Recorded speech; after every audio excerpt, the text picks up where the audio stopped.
Hey, what's going on guys? Assad here, and in this tutorial I'm gonna talking about the Math.sqrt, short for square root, function or method.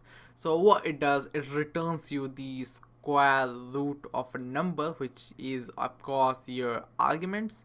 So specifically it will be an argument because you're gonna pass only one number at a time. So now what we're gonna do is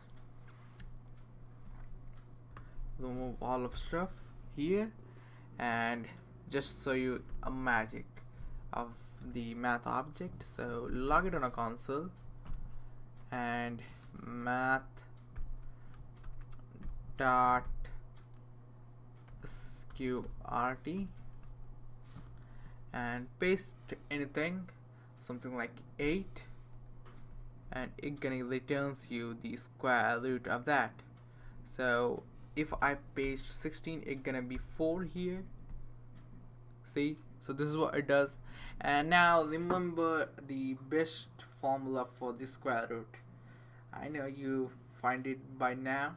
It's the Pythagoras theorem because it's the only thing everyone remembers. So now what we need to do, I'm gonna create the Pythagoras theorem here, and I'm gonna name that function cal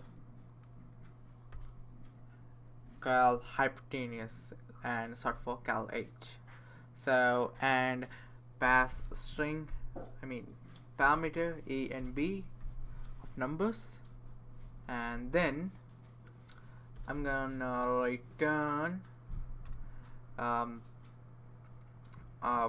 the math function, math object, math dot sqrt of square root of, inside that one more a n a. The Pythagoras theorem is h square equals to is a square by plus b square, like that, so plus b into b, short for the b square. So if I do that, the moment I do that, it gonna returns that, and now we need to call that function out. So cal h and paste first like 3, not 2, 3 comma 4. So it will be 5, I guess.